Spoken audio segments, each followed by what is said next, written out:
এখন যে গুপ্ত রাজনীতি নিয়ে ক্যাম্পাসগুলো উত্তপ্ত হচ্ছে, এই গুপ্ত রাজনীতিরও অচিরেই অবসান আমরা ইনশাল্লাহ করতে পারবো। কারণ সাধারণ শিক্ষার্থীরা এই গুপ্ত রাজনীতির বিরুদ্ধে সবাই সোচ্চার। গুপ্ত সবসময় মব ক্রিয়েট করছে 5 আগস্ট পরবর্তী সময় থেকে। একজন শিক্ষার্থী মনে প্রাণে শিবিরের কর্মী, শিবিরের নেতা, কিন্তু সাধারণ শিক্ষার্থী সেজে সাধারণ শিক্ষার্থীদের বিভ্রান্ত করছে। এইটা যখন প্রকাশ্যে আসছে তখন সাধারণ শিক্ষার্থীদের মাঝেই একটা অন্যরকম চাঞ্চল্যকর সৃষ্টি হচ্ছে যে এরা আসলে কোন নৈতিকতার মানুষ, এদের নৈতিকতার মানদণ্ডটা কোথায়। এই কারণেই কিন্তু সারা বাংলাদেশের প্রত্যেকটি শিক্ষা প্রতিষ্ঠানে সকল ছাত্র সংগঠন এখন এই গুপ্ত রাজনীতির বিরুদ্ধে তাদের কণ্ঠকে ছেড়ে দিয়েছে এবং তারা কণ্ঠ উচ্চারণ করে বলছে যে আমরা গুপ্ত রাজনীতির অবসান চাই। আমরা মনে করি এই গুপ্ত রাজনীতির অবসান হলেই সারা বাংলাদেশের ক্যাম্পাসগুলো আবার শান্তশিষ্ট হবে, প্রত্যেক সংগঠন তার রাজনৈতিক কার্যক্রম পরিচালনা করতে পারবে। আমরা সেটা বিশ্বাস রাখি এবং এই গুপ্ত রাজনীতির অবসান বাংলাদেশে খুব অচিরেই হবে, আমরা সেটাও বিশ্বাস করি। আমরা বিগত সময়ে তো আমরা দমন নিপীড়নের যে রাজনীতি, সেটা কিন্তু আমরা ছাত্র রাজনীতিতে চিরতরে বিলুপ্ত করতে চাই।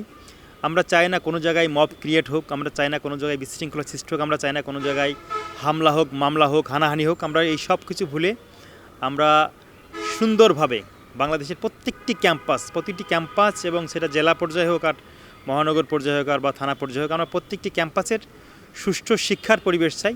সেই লক্ষ্য নিয়েই ছাত্রদল কাজ করে যাচ্ছে। আমরা মনে করি যে আমরা সেটাকে অনেকাংশে আমরা সফল, কারণ 5 আগস্ট পরবর্তী সময়ে বাংলাদেশের জনগণ ভূমিধস বিজয় এনে দিয়েছে বিএনপির। কিন্তু আমরা প্রত্যেকটি ক্যাম্পাসে কোনো জায়গায় আমরা দখলদারিত্বের রাজনীতি করতে চাই না। বিগত সময়ের মতো আমরা সেটা পরিহার করেই চলছি এবং আমরা মনে করি যে আমরা সকল কিছুর ঊর্ধ্বে উঠেই সকল ষড়যন্ত্র, সকল অপকৌশলকে রুখে দিয়েই ছাত্রদল প্রত্যেকটি ক্যাম্পাসের শিক্ষার পরিবেশ ফিরিয়ে আনার জন্য সোচ্চার ভূমিকা পালন করে যাবে।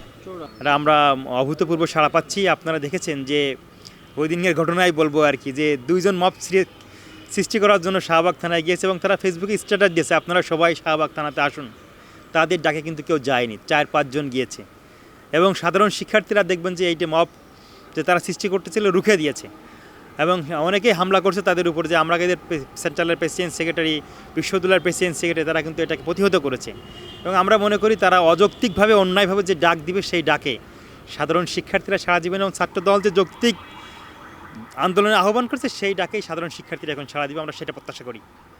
আমরা এটা খুবই সামাজিক যোগাযোগ মাধ্যমে একটি ন্যাক্কারজনক ফটোকার্ড ছড়ানো নিয়ে এই উত্তপ্ত পরিস্থিতি সৃষ্টি হয়েছিল। আমরা ছাত্রদল এটা খুবই সুন্দরভাবে সেটা সমাধান করতে পারি। কিছু মানে উদ্বুদ্ধ পরিস্থিতিতে কিছু অনাকাঙ্ক্ষিত ঘটনা ঘটেছে, সেটার জন্য ছাত্রদলের প্রেসিডেন্ট সেক্রেটারি সেটা দুঃখ প্রকাশ করেছেন। কিছু সাংবাদিক ভাইদের উপরেও দেখলাম একটু আঘাত এনেছিল, সেটাও কিন্তু এটা আমরা আমাদের ছাত্রদলের সেক্রেটারি নিয়ে একদম প্রেস রিলিজ করে বা এই সাথে সাথে যারা সংশ্লিষ্টতা আছে তদন্ত কমিটি গঠন হয়েছে এবং আমার সেক্রেটারির পক্ষ থেকে এটা ক্ষমা চাওয়া হয়েছে।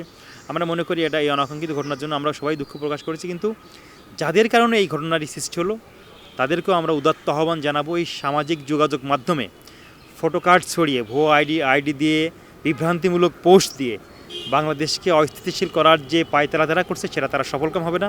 এটা সাধারণ শিক্ষার্থী, বাংলাদেশের জনগণ, বাংলাদেশের ছাত্র সংগঠনগুলো এটাগুলো রুখে দিবে।